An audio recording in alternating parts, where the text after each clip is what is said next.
बहुत समय पहले की बात है। उज्जैन के पराक्रमी राजा विक्रमादित्य अपनी बुद्धिमत्ता, न्यायप्रियता और वीरता के लिए पूरे आर्यावर्त में प्रसिद्ध थे। एक दिन उनके दरबार में एक रहस्यमय साधु आया।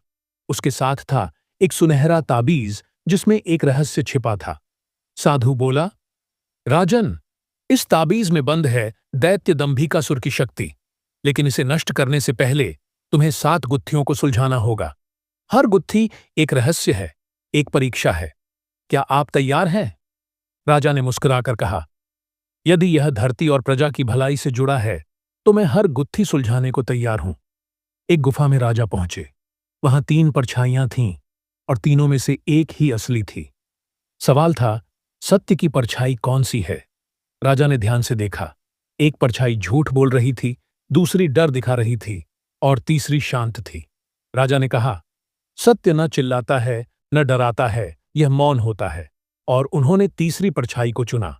रास्ता खुल गया। राजा एक जंगल में पहुंचे जहां हर पेड़ बोलता था, मुझे चुनो, मैं सबसे शक्तिशाली हूं। राजा ने पूछा, तुम में से कौन दूसरों के लिए फल देता है? एक वृक्ष बोला, मैं सूखा हूं, लेकिन मेरी छाया अब भी लोगों को ठंडी करती है। राजा ने उसे चुना और अगली राह खुल गई। एक विशाल कक्ष में 3 दरवाजे थे, भूत, वर्तमान और भविष्य। राजा ने कहा, मैं भविष्य नहीं देख सकता, भूत को बदल नहीं सकता, लेकिन वर्तमान में जी सकता हूं। उन्होंने वर्तमान वाला दरवाजा खोला। एक तेज रोशनी के साथ अगली परीक्षा शुरू हुई। एक नदी थी जिसमें डुबकी लगाने से मन की हर इच्छा पूरी हो जाती थी, लेकिन एक शर्त थी, जिसने इच्छाएं त्यागी हों वही नदी पार कर सकता है। राजा ने अपनी तलवार, मुकुट और अहंकार नदी के किनारे छोड़ा और शांत चित्त से आगे बढ़े। नदी उन्हें पार करवा देती है। एक सुनहरा महल जहां हर चीज राजा को स्वयं झुककर प्रणाम कर रही थी। लेकिन तभी आवाज आई, जो झुकाना चाहता है वो स्वयं ऊंचा नहीं हो सकता। राजा ने कहा, मुझे झुकाने की जरूरत नहीं, मैं सेवा में विश्वास करता हूं। महल लुप्त हो गया और मार्ग खुला। एक युद्ध भूमि थी। सामने खड़ा था एक विशाल राक्षस। उसने कहा, मुझे मारो, तभी आगे बढ़ पाओगे। राजा ने तलवार उठाई, लेकिन देखा राक्षस डर से कांप रहा है। राजा ने तलवार फेंक दी और कहा, डर को मारना नहीं, समझना चाहिए। राक्षस खुद मिट गया।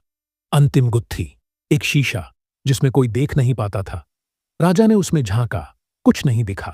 तभी साधु की आवाज आई, जो खुद को पहचान लेता है वही असली विजेता है।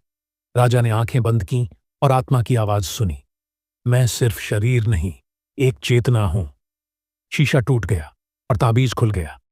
दैत्य दंभिकासुर की शक्ति बाहर आई, लेकिन अब वो एक नन्हा जीव बन चुका था। राजा ने कहा, हर दैत्य चाहे कितना भी बड़ा हो, जब आत्मा की रोशनी सामने हो तो छोटा हो जाता है। साधु मुस्कुराया और बोला, राजन, आपने न केवल ताबीज खोला बल्कि खुद की आत्मा को भी जान लिया। यही थी राजा विक्रमादित्य और दंभिकासुर की 7 गुत्थियां।